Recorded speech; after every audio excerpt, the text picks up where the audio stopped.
Salam Bapak Ibu, Saudara-saudari, para kaula muda yang dikasihi dalam Yesus Kristus. Saya bersama istri saya mengajak kita mengikuti renungan harian yang dikeluarkan oleh Sinode Gereja Kristen Oikumene di Indonesia dengan berpedoman pada pola pembacaan Alkitab 4M, yaitu menerima, merenungkan, melakukan, dan membagikan. Kita awali dalam doa. Kita bersatu di dalam doa. Bapa kami yang ada di dalam surga, Allah pencipta langit dan bumi, Allah yang berkuasa di surga dan di bumi, Allah yang kami sembah dan kami muliakan di dalam Tuhan kami yang hidup, Tuhan Yesus Kristus. Terima kasih Tuhan untuk penyertaan-Mu kepada kami hingga saat ini. Untuk itu Tuhan, kami mau memulai hari yang baru ini dengan merenungkan kebenaran firman-Mu. Tolong kami Tuhan, agar kami dimampukan untuk mengerti dan melakukan firman-Mu yang kami pelajari pagi hari ini. Di dalam nama Tuhan Yesus kami memohon. Amin. Saudara-saudari, pembacaan firman Tuhan pada hari ini Sabtu 15 Januari 2022 terambil dari kitab suci Perjanjian Lama, yaitu dari kitab Yesaya pasal 43 ayat yang ke-7 dengan tema diciptakan untuk kemuliaan Tuhan. Yesaya 43 ayat 7. Demikian firman Tuhan, semua orang yang disebut dengan namaku, yang kuciptakan untuk kemuliaanku, yang kubentuk dan yang juga kujadikan. Dari bacaan ini, saya ingin memperoleh kejelasan siapa yang disebutkan dengan namaku.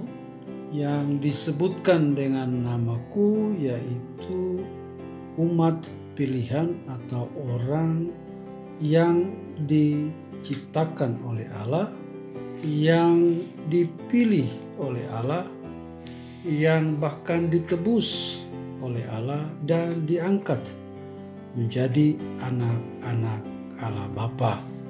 Dan kita yakini bahwa kita termasuk sebagai orang-orang yang memanggil nama Allah di dalam diri Yesus Kristus.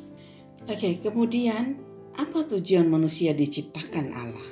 Allah menciptakan manusia dengan satu tujuan, yaitu agar manusia memuliakan Allah, karena manusia dibentuk oleh Allah, manusia dihadirkan Allah di dalam dunia ini untuk menyenangkan hati Allah.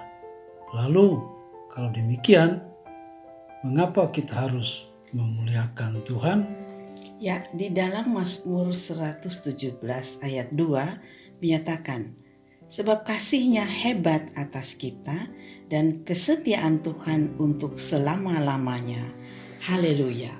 Artinya, alasan kita memuliakan Tuhan yang pertama, kasih-Nya hebat atas kita, yang dibuktikan dengan Allah mengutus anaknya yang tunggal, yaitu Tuhan Yesus Kristus bagi kita, sehingga setiap kita yang percaya kepada Tuhan Yesus Kristus memperoleh hidup yang kekal.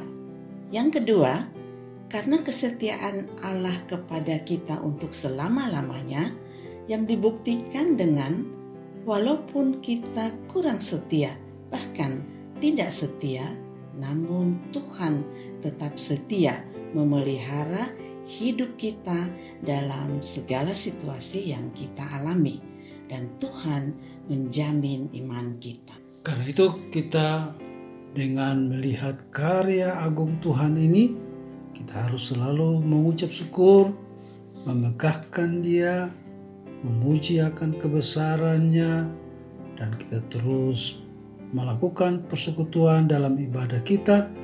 Bahkan di dalamnya Alkitab berkata kita memuliakan Tuhan dengan harta kita, dengan hidup kita, sehingga kita boleh menjadi berkat bagi banyak orang.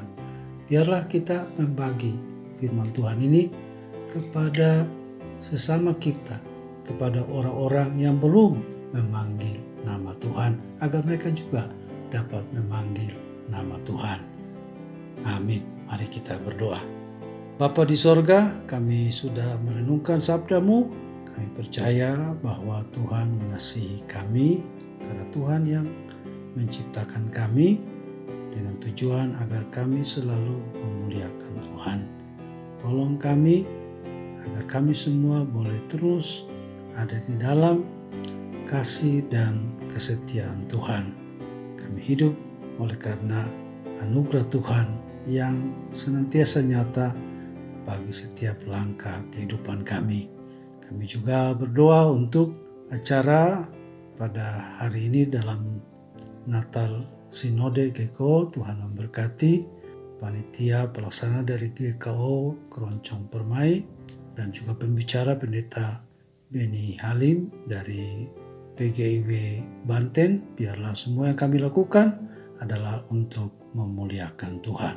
Dalam nama Yesus, kekasih jiwa kami, penolong kami berdoa. Amin.